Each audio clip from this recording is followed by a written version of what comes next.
gente?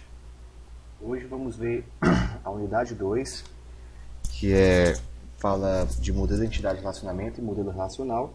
Essa é a aula 4, que vamos falar de relações, atributos, tuplas, atributo-chave de uma relação, restrições do modelo relacional, representação de um modelo relacional e transformação de um ER para um modelo relacional. Ok? Aí com essa aula nós finalizamos a aula 4, tá? Bem, pessoal, modelo relacional. Os primeiros sistemas de banco de dados, antes da criação do modelo relacional, claro, foram criados a partir de conceitos elaborados pelos modelos de rede e o modelo hierárquico, que nós vimos, se eu não me engano, na aula 2.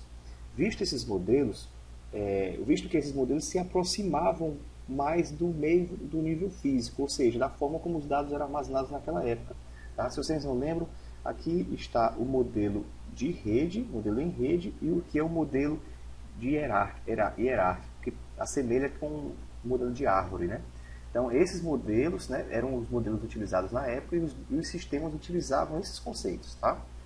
Com a criação do modelo relacional, né, Silber-Schwartz falou que o modelo relacional estabeleceu-se como o primeiro modelo de dados para as aplicações comerciais daquela época, certo? Esse aqui ele disse em 2004, tá? Em virtude da facilidade da implementação de seus conceitos e do desempenho eficiente na recuperação de dados. Por isso que o modelo relacional ele foi tão bem aceito, tá? Ele tinha uma facilidade de implementação e seus conceitos seus conceitos e do desempenho e um desempenho eficiente na recuperação dos dados. Com esse modelo mais eficiente, diversos fornecedores de SGBD surgiram, certo? Foi aí a época que mais surgiu sistemas gerenciadores de bancos de dados. E esses bancos surgidos, esses sistemas, esses SGBDs surgiram nessa época, estavam criando o que eles chamavam de bancos de dados relacional. Por quê? Que era um banco de dados baseado no modelo relacional. Já não tinha mais nada a ver com os modelos de rede e os modelos hierárquicos. Tá? Com isso, para a gente entender esse modelo relacional, nós temos que entender as relações, os atributos e as tuplas. Tá? O modelo relacional representa o banco de dados como uma coleção de relações. Quem disse isso é o Marly, em 2006. Ou simplesmente tabelas, ou seja, o banco de dados ele contém as relações em simples tabelas. Certo? Então, a coleção de relações deles, na realidade, são tabelas. Podemos, então, visualizar cada entidade de um diagrama de entidade de relacionamento como sendo uma tabela no nosso banco de dados relacionais. Ah, professor, beleza, entendi. Então, cada entidade, por exemplo, entidade clientes ou entidade pessoas, se tornará uma tabela pessoa ou uma tabela cliente, se for uma entidade clientes. Exatamente. Tá. E o que acontece com os relacionamentos? Beleza, pessoal, nós vamos já ver isso aqui. O modelo relacional não tem um elemento para representar esse relacionamento. Tá? Porém, se nós lembrarmos da definição de um relacionamento, né, lá na aula número 3, veremos que ele representa a dupla, ou seja, o que o relacionamento é? Uma relação entre duas entidades, certo? Do conjunto, ou seja, do nosso modelo.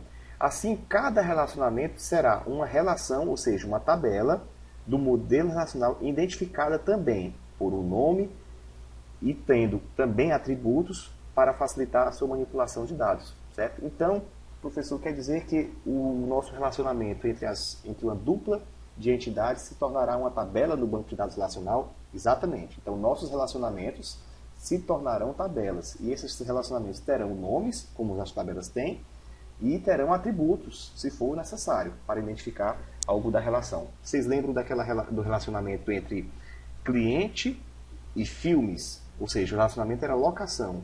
Aquele relacionamento continha 3 atributos. Certo? Se você for ver nas aulas passadas, você vai conferir. 3 atributos que eram a data de locação, data da previsão de entrega e o valor do aluguel, certo? Da locação. Eram 3 atributos daquele relacionamento.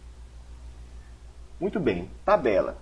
O que é a tabela? A tabela, pessoal, contém os dados de um conjunto de entidades do mesmo tipo ou um conjunto de relacionamentos, porque a gente acabamos de definir, né, e descobrir que os relacionamentos também serão transformados em tabelas no nosso banco de dados relacional. Apresenta em cada linha da tabela os dados de uma única entidade. Então, se eu tenho uma tabela clientes, eu vou ter várias linhas, né? Cada linha é um cliente, ou seja, cada linha é uma entidade cliente. São vários clientes lá. Caso a tabela armazene dados de um conjunto de relacionamentos, ela contém as duplas. Ela tem um apontador, que seria o código do cliente, e o código do filme que foi alugado. Então, ele contém uma relação para as duas entidades que estão fazendo parte daquele relacionamento, certo? Os atributos identificam cada uma das colunas da relação. E cada linha, chamada de tupla ou registro, contém os dados de uma entidade ou de um relacionamento do mundo real, certo? Então, os atributos, cada coluna da tabela é um atributo. E terá lá uma coluna, tá? Que nós vamos lá ver o que é, que ela vai ser a chave. Certo? Nós vamos já ver o que é que ela faz, qual a importância dela. Portanto, cada atributo identifica, cada coluna é um atributo da relação e cada linha, também considerada cada tupla ou registro, contém os dados, ou seja, várias colunas, vários atributos de uma única entidade ou de um relacionamento. Bem, domínio. O que é isso? Domínio, pessoal, pode ser entendido como um conjunto de valores atômicos ou indivisíveis. Isso aqui é a definição bruta de um domínio, tá? Um exemplo de um domínio seria os meses do ano, certo? Esse conceito define uma regra fundamental para bancos de dados relacionais, que determina que o valor de uma coluna deve estar sempre pertencendo a um domínio, deve fazer sempre parte de um conjunto. Isso auxilia a garantir aquela integridade dos dados. Por exemplo, os meses do ano. Você sabe que nós temos os meses janeiro, fevereiro, março, abril, maio, junho, julho, agosto, setembro, outubro, novembro, dezembro. No total são 12, ou seja, de 1 a 12. Podemos também ter janeiro, fevereiro até dezembro. Esse é um domínio. Nós poderíamos ter um mês que não está entre o grupo janeiro até dezembro, ou que não está entre os números 1 a 12, por exemplo, um mês de número 13? Não. Se isso acontecer, vai ser uma quebra de integridade, porque não existe o mês 13, não existe o mês 0, não existe o mês 20. Então, esse é um domínio. Então, quando você definir mês, você terá que definir no banco de dados, dizer para o banco de dados relacional, que aquele atributo mês deverá estar entre 1 e 12, ou janeiro, fevereiro até dezembro, ok? Nós vamos entender melhor, já aqui na frente, a questão de domínio. O atributo chaves, chamados de atributos determinantes no modelo de entidade de relacionamento, da aula 3, de uma relação. O modelo relacional deve identificar uma forma de escolher ou identificar uma entidade específica do conjunto. O atributo-chave, ou também chave primária, é uma forma de identificar unicamente uma entidade ou um registro. É como você consegue acessar um único registro em uma tabela de milhares ou milhões de registros. Então, cada registro, esse atributo-chave, ele deverá ser único, ele não poderá se repetir. Assim, quando eu precisar de um código do cliente que possua o código 2020, eu vou mandar o banco de dados resgatar os atributos desse cliente, passando para ele a chave. Me entregue os dados do cliente cujo código dele é 2020. E o banco de dados vai responder para você aquela linha, ou tupla, ou registro, com todas as colunas e os atributos daquele cliente. Ok? Vamos explicar mais aqui. No modelo de entidade de relacionamento do JJ Vídeo, aquele da aula 1, que eu pedi que vocês dessem uma olhada, lá da página 17, é um estudo de caso, colocamos um atributo, número do filme, para identificar cada filme disponível na videolocadora. Fizemos isso porque poderia haver mais de uma cópia do filme, ou seja, Rambo. De repente tem 10 cópias do filme Rambo. E o atributo título não seria interessante para nós colocarmos como atributo-chave. Por quê? Porque o título iria se repetir 10 vezes, que é o número de nossas cópias. Então não seria, ele iria ferir a integridade de chave primária, que deve ser única, certo? No modelo relacional não seria diferente nesse caso. O atributo número de filme é o atributo chave daquela tabela de filme, ou seja, cada filme Rambo tem um número único, certo? Por exemplo, se eu estiver alugando o filme Rambo de código 5, ainda vai ter disponível os códigos 1 a 4 e de 6 a 10, 6 até 10. Ou seja, eu vou estar alugando uma única cópia e o restante das outras cópias ficarão disponíveis lá para outros clientes. Lembre-se que o atributo-chave ou chave primária é uma forma de identificar unicamente uma entidade ou um registro. É muito bom que vocês botem isso firmemente nas suas cabeças. Lembre-se que o atributo-chave ou chave primária é uma forma de identificar unicamente uma entidade ou um registro, ou uma tupla, ou seja, uma linha daquela tabela. Cada linha deverá ter uma chave primária, que esse número dessa chave primária nunca deverá se repetir, ok? Um outro exemplo aqui, falando que poderia ser uma chave primária, é o número do nosso CPF. No Brasil, não pode ter duas pessoas com o mesmo número de CPF, ok? O número de CPF é único para cada pessoa, então ele seria um forte candidato a uma chave primária em uma tabela que poderíamos chamar de população brasileira, certo? Ou brasileiros, ok, pessoal? Restrições do modelo racional. Ao elaborarmos o modelo racional do nosso minimundo, né, do nosso problema, é possível explicitar regras, ou seja, precisamos evidenciar as restrições nos dados para cada atributo. Para tal, existem no mundo relacional 3 tipos de restrições. Restrições de domínio, que nós vimos a definição lá e nós vamos entender melhor agora aqui. Restrição de chave, nós acabamos de ver o que é uma chave primária, e restrição de valor nulo. Restrição de chaves tem mais de um tipo de chave, nós vamos ver ela. E a restrição de valor nulo. Primeiro, a restrição de domínio. Um determinado dado ou atributo deve pertencer a um domínio para ser considerado válido. Assim, ao descrevermos o modelo racional, devemos explicitar o tipo de dado esperado para aquela coluna ou para aquele atributo na nossa tabela. Exemplo, vamos ver essa tabela aqui. Nome do cliente. Qual o domínio dele? O domínio dele é alfanumérico. Então, o nome do cliente poderá ter letras e números. Okay? Data de nascimento é um tipo data. Okay? Aqui vai ter o formato data e aqui vai ter as validações para evitar.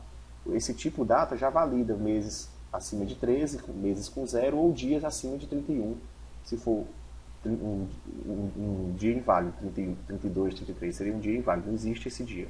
Ano de lançamento, ou número de filhos, é inteiro, numérico. Você não pode ter um filho e meio. Né? Você tem 1, 2, 3, 4, 5, enfim, você não pode ter um filho e meio. Por isso que ele é inteiro. Ano de lançamento, numérico. E ainda botou assim, ele é numérico, mas ele deverá estar entre 1900 e 2010. Ou seja, qualquer valor abaixo de 1900 ou acima de 2010 seria considerado um problema de integridade. Né? E o valor da locação, que é um número numérico com casas decimais. Aqui nos bancos de dados nós vamos ter o tipo real, o tipo float, o tipo double, ok? E alguns bancos do tipo money, tá? que é justamente para valores monetários, ok? Restrições de chave. Em algumas situações específicas, os dados não são coerentes com o tipo esperado, ou seja, eles passaram a restrição de domínio, porém seu significado rompe de alguma forma com a semântica do mundo real modelado. Como assim? Eu não entendi, vou já explicar. Por exemplo, por mais que uma placa de automóvel seja a combinação de 3 letras e 4 números, okay, não podemos permitir que existam 2 veículos com a mesma placa. Aí você vai dizer, mas existem os veículos clonados, mas aquilo ali é uma fraude, certo? Ali é uma fraude. Não deve existir no Brasil 2 carros com a mesma placa. Essa restrição é chamada de restrição de chave primária. Lembra que a gente viu lá, há 3 slides atrás, que eu pedi para vocês lembrarem bem dos atributos chaves, o que é o atributo chave, que ele deve ser único. Então, essa restrição é chamada de restrição chave primária. Não poderá ter na nossa tabela, se um valor for definido como chave primária, ele não poderá se repetir. Ok? Continuando, restrições de chave primária. Um atributo de chave identifica uma única entidade do conjunto de entidades, ou seja, um único atributo chave identifica uma linha, um registro naquela tabela, tá? Naquelas várias linhas da tabela. Esse atributo é chamado de chave primária da relação. E essa restrição, uma restrição de que a chave primária determina que os valores dos atributos que correspondem a essa chave não podem ser repetidos para duas entidades distintas, ou seja, duas linhas distintas. É o caso das placas de automóvel. Se definir um atributo placa como sendo a chave primária, não poderá existir nos dados duas entidades com o mesmo valor desse atributo. Por que eu repito tanto isso, pessoal? Porque isso aqui é muito importante, a questão de chave primária. Tá? Então você deve fixar bem que uma chave primária jamais poderá ter o mesmo valor para dois registros diferentes. Okay? Restrições de chave estrangeira. Chave estrangeira é de certa forma semelhante ao domínio, certo? Não é semelhante à chave primária, é semelhante à restrição de domínio. Ela também determina valores, certo? Associados a um determinado atributo que devam pertencer a um domínio. Só que esse domínio, na realidade, ele corresponde a um atributo-chave de uma outra tabela, certo? Por exemplo, imagine a utilização incorreta de uma sigla TT para um estado do Tocantins, porque nós sabemos que a sigla do estado de Tocantins é TO. Digamos que esse atributo pertence à entidade clientes, certo? Como evitar que um valor assim seja considerado válido, ou seja, um valor TT seja considerado válido? Como é que eu vou colocar isso numa regra de domínio, uma restrição de domínio? Muito bem. Para garantir que esses dados desse atributo sejam valores válidos, ou seja, não ocorra um TT, devemos ter uma entidade, unidades da federação, ou seja, devemos ter uma tabela, entidades da federação, com todas as nossas siglas, certo? E nomes do nome de estado, por exemplo, PI, Piauí, PE, Pernambuco, CE, Ceará, todos os nossos estados, certo? Com as suas devidas siglas. E essa sigla deverá ser a chave primária dessa tabela unidades da federação. Ok? Nessa tabela são cadastrados todos os valores válidos para a sigla, certo? Com seus nomes, respectivos nomes. Então, com isso, e fazendo um relacionamento, uma ligação entre aquele atributo, sigla, e essa entidade, unidade da federação, nós dizemos para o banco de dados, né, que aqueles valores daquela campo do cliente, que era o estado, deverá estar presente naquele domínio, ou seja, naqueles valores que estão dentro daquela tabela, chamada unidades da federação. Tem um exemplo bem aqui na frente, vocês vão entender melhor. Representação de um modelo relacional. Agora que conhecemos os componentes, certo? Tabela, atributos, restrições, e as regras para a criação de um modelo relacional, vamos conhecer os elementos gráficos que são usados para representá-los. Os componentes são tabela, atributo, coluna e restrição. Nós vamos ver os elementos gráficos para representar cada um desses aqui. Tá? A representação da tabela, certo? No modelo relacional, a tabela é representada por um retângulo, identificado com um nome, e esse nome não poderá existir duas vezes no mesmo banco, tá? O mesmo banco de dados não poderá ter, por exemplo, duas tabelas chamadas clientes, não pode. Esse retângulo é dividido em duas partes. Na parte superior, certo? Que é essa parte aqui, na parte superior, é registrado o atributo determinante, ou seja, a chave primária, que poderá ter mais de uma, certo? Uma tabela poderá ter mais de uma chave primária. E na parte de baixo, os demais atributos, os outros atributos. Tá? Então, aqui nós temos uma tabela clientes e uma tabela filmes. Porém, a gente só tem a tabela mesmo, não tem nenhum dos atributos aqui. Não está definido nenhum atributo. Nem os atributos chaves, primária, e nem os atributos, os demais atributos. Atributo ou coluna. Cada atributo tem registrado o seu nome e suas restrições. Certo? Lembre das restrições de domínio, restrição de chave. Certo? Da mesma forma que as tabelas, os atributos também possuem regras para a formação de nomes. Não há limites de tamanho na maioria dos SGBDs atuais. Okay? Não há limites de tamanho. Porém, pessoal, para definir uma coluna, o nome de uma coluna, não é interessante usar nomes compridos, porque é ruim de se trabalhar. Tá? Então, é uma boa prática você abreviar de forma coerente. Tá? Ok? Caracteres especiais não são aceitos nos nomes do campo. Quais são esses caracteres? Vírgula, dois pontos, ponto e vírgulas, aspas, barras, parênteses, percentual, o dólar, o cerquilha. Não são. Esses e outros mais. Não são aceitos. Tá? Não se deve usar caracteres acentuados. Mas não é que seja proibido, tá? Alguns bancos aceitam. É por questões de compatibilidade, certo? E por uma boa prática. Na verdade, é uma boa prática, a mesma boa prática que você utiliza para não colocar nomes de colunas muito grandes, você utiliza na questão de não utilizar caracteres acentuados, tá? Uma representação do atributo e coluna, certo? Do atributo e de uma tabela com atributos definidos. Vocês lembram aquela tabela vazia que tinha filmes? Essa aqui já tem os seus atributos. O atributo chave primária é o número do filme, e os demais atributos são o título, o ano de lançamento, o gênero e um tipo, certo? Um tipo qualquer, um outro atributo qualquer, certo? Então essa aqui seria uma representação de uma tabela com os seus atributos, com o seu atributo chave e os seus demais atributos, tá? Restrições. A primeira restrição a ser anotada é a restrição do domínio. Essa restrição indica que tipo de dado se espera naquela coluna, okay? Naquele atributo. Se ele é inteiro, se ele é um valor que contém casas decimais, se ele é alfanumérico. A segunda restrição que vimos foi a restrição de chave primária. Essa restrição se aplica apenas ao atributo determinante. Okay? Se você definir um atributo determinante no modelo de entidade de lançamento, no modelo de relacional ele será o atributo chave primária. Depois temos a restrição de chave estrangeira, que é uma restrição semelhante à de domínio, porém deve ser aplicada aos atributos cujos valores estejam registrados em uma outra relação ou em uma outra entidade. Ok? Exemplo, vamos lá para aquela mesma tabela que nós acabamos de ver. A última essa tabela que nós vimos tinha o nome da tabela e apenas os seus atributos, sem os seus domínios, certo? Sem as restrições. Aqui nós já vamos ter as restrições. Número do filme, que é o atributo-chave, ele será um inteiro e ele não permitirá nulos. Ok? O título é um varchar, que é o alfanumérico, de 40, ou seja, ele só poderá ter até 40 caracteres, e esse aqui poderá ser nulo. O ano de lançamento é um inteiro, também poderá ser nulo.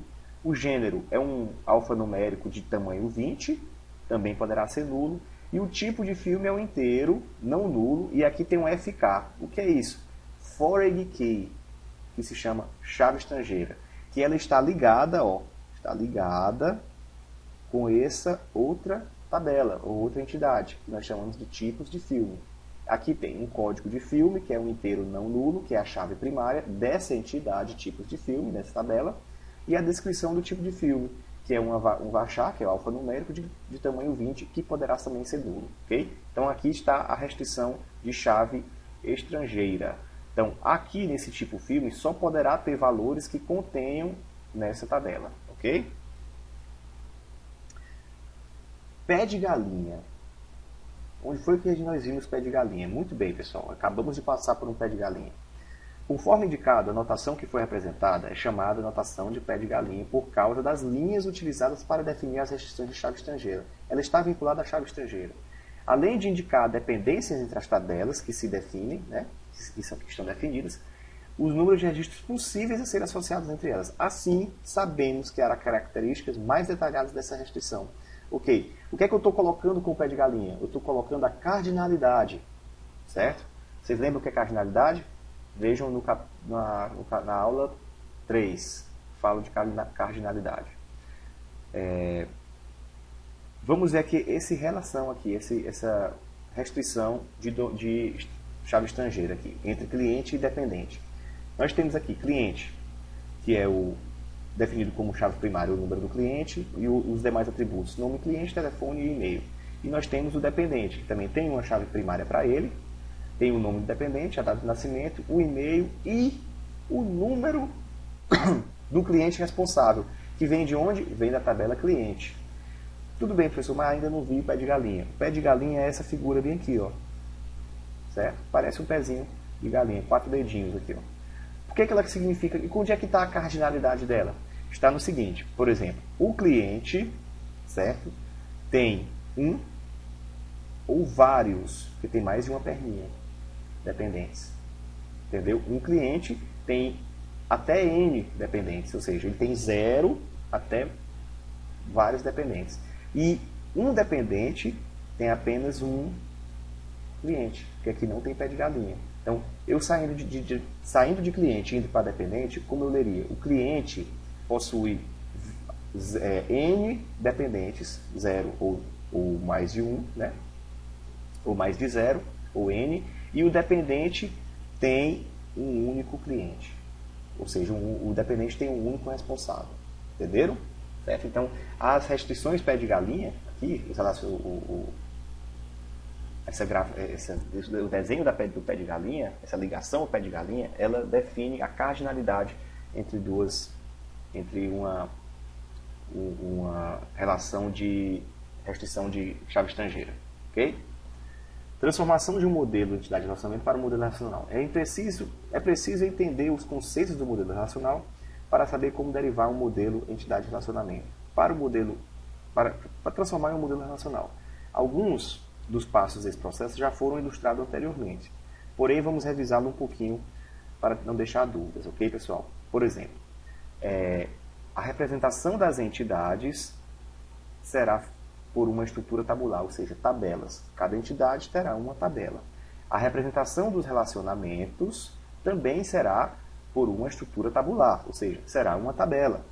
A combinação de tabelas tem que haver uma combinação de tabelas e a eliminação de tabelas redundantes. O que é isso? Tabelas que fazem a mesma coisa. Por exemplo, duas tabelas de cliente. Cliente e clientes. Não deve haver. Isso é um problema de projeto. Tá? Representação de atributos multivalorados por tabelas. Quem são os atributos multivalorados? Vocês lembram da aula 2 que tinha telefones na entidade clientes? Então, aquela é uma tabela multivalorada. Deverá ter um relacionamento, tá? E deverá ter uma tabela para fazer a ligação entre o cliente e os vários telefones que ele possui, tá? Pessoal, seguinte. Esse aqui foi o capítulo 5, terminamos agora, tá? Estou enviando para vocês a lista das atividades de casa, tá? E lembrando, só para avisar, porque eu recebi recentemente alguns e-mails, que eu acho que foi por conta do problema ainda da aula 1, de alunos com dificuldade de achar as respostas. Pessoal, não se preocupem, todas as perguntas das atividades de casa, atividades de classe, bem como das provas, da avaliação que será feita no final do curso, será retirada da apostila. Se por acaso for retirada de um outro material, não se preocupem que eu vou mandar o material para vocês como material extra de pesquisa, ok? Tá claro? Pessoal, então, até a próxima.